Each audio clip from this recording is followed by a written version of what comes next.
नमस्कार दोस्तों, पश्चिम बंगाल में विधानसभा चुनाव चल रहे हैं और ऐसे में ममता बनर्जी की मंदिर पॉलिटिक्स को समझना बेहद जरूरी है। ममता बनर्जी ने 2025 में अप्रैल महीने में पूर्वी मेदिनीपुर इलाके के दीघा में जगन्नाथ धाम का उद्घाटन किया। खुद ममता बनर्जी उसमें मुख्य यजमान बनकर बैठी थी और उन्होंने इसका उद्घाटन किया। आखिर ममता बनर्जी की मंदिर पॉलिटिक्स बंगाल में भारतीय जनता पार्टी का कितना नुकसान कर रही है, उससे पहले इस दिव्य धाम के बारे में बात कर लेते हैं। दोस्तों, पूरी तरीके से टीएमसी सरकार ने इसमें सहयोग किया, पूरा फंड दिया और यह सरकारी प्रोजेक्ट था। Paschim Bengal housing infrastructure development corporation ने इसका निर्माण करवाया और 100% फंड ममता सरकार ने दिया।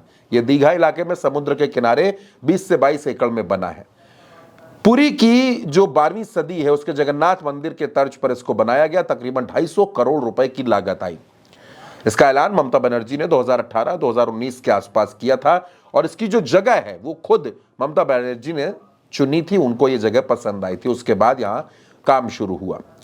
जो महायज्ञ था उसमें मैंने आपको बताया कि ममता बनर्जी मुख्य यजमान बनकर बैठी थी। इसके अलावा ममता बनर्जी ने दुर्गा आंगन का भी निर्माण करवाया है, महाकाल तीर्थ परिसर को भी डेवलप करवाया है। ममता बनर्जी ने पश्चिम बंगाल में पुजारियों को जो उनको पैसा दिया जाता है उसको भी बढ़ाने का काम पश्चिम बंगाल में किया है। और ममता बनर्जी ने पिछले 2-3 वर्षों में हिंदुत्व को लेकर, सनातन को लेकर, दुर्गा पंडालों को लेकर बहुत से काम किए हैं। ये ममता बनर्जी का कामकाज है। अब बात करते हैं कि इसका फायदा क्या है।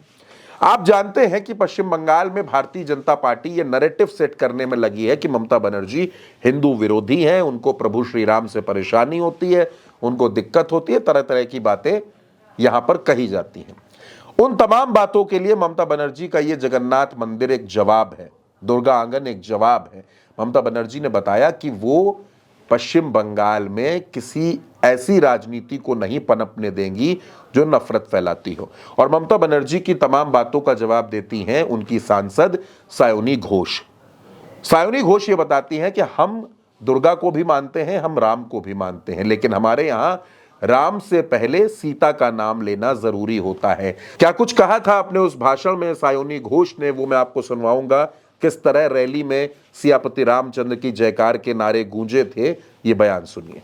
हमें श्री राम से कोई बैर नहीं, वो हमारे दिल में है, लेकिन हमने कभी श्री राम को अपने पॉलिटिकल एजेंडा के लिए इस्तेमाल नहीं किया।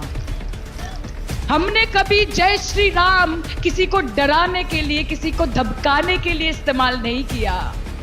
हम जब उनका नाम लेते हैं हमारा सर उनके प्रति श्रद्धा से झुकता है। और ये बंगाल में मैंडेटरी है कि आप जब राम जी का नाम ले उसके पहले सीता माता का नाम आना चाहिए। और इसलिए हम बोलते हैं सियापति रामचंद्र की जय।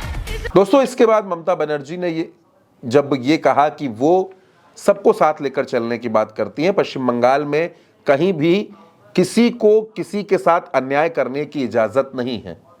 हम मंदिर की भी बात करेंगे, हम मस्जिद की भी बात करेंगे, गुरुद्वारों की भी बात करेंगे, हम गिरजाघरों की भी बात करेंगे। तो ममता बनर्जी को लेकर जो नैरेटिव बीजेपी बनाती है कि ममता बनर्जी हिंदू विरोधी काम करती हैं या फिर हिंदुओं को बंगाल में कोई खतरा है, ये बहुत सी बातें सामने आती हैं। उसके जवाब में टीएमसी की सांसद सायोनी घोष ने एक जवाब दिया। उन्होंने कहा कि देखिए, ये माँ दुर्गा का बंगाल है और भगवान राम भी माँ दुर्गा की पूजा किया करते थे। सायोनी घोष की ये बात भी सुनिए आप। नहीं, यहाँ पे राम राज्य ही है, यहाँ पे दुर्गा राज्य है। बंगाल माँ काली की मिट्टी है, पश्चिम बंगाल माँ दुर्गा की मिट्टी है। और राम जी किसकी आराधना करते थे आपको पता है ना? दुर्गा जी की आराधना करते थे। तो यहाँ पे बंगाल में महिलाओं की चलती है, दीदी की चलती है। और हमें राम जी से कोई बैर नहीं है। श्री राम हमारे मन में रहते, उनको हमको पॉलिटिकल बेनिफिट के लिए स्लोगन हिसाब से यूज नहीं करना पड़ता है। तो भारतीय जनता पार्टी राम भरोसे रहे और ममता बनर्जी बंगाल के लोगों के भरोसे रहेंगी। तो दोस्तों, इस बार बीजेपी का ये जो तरीका था धर्म के नाम पर बांटने का, वो बंगाल में काम नहीं कर पा रहा है। और यही वजह है कि बीजेपी बंगाल में बौखलाहट में है, क्योंकि ममता बनर्जी की काट बंगाल में इस बार तो भारतीय जनता पार्टी के पास कोई नहीं है दोस्तों।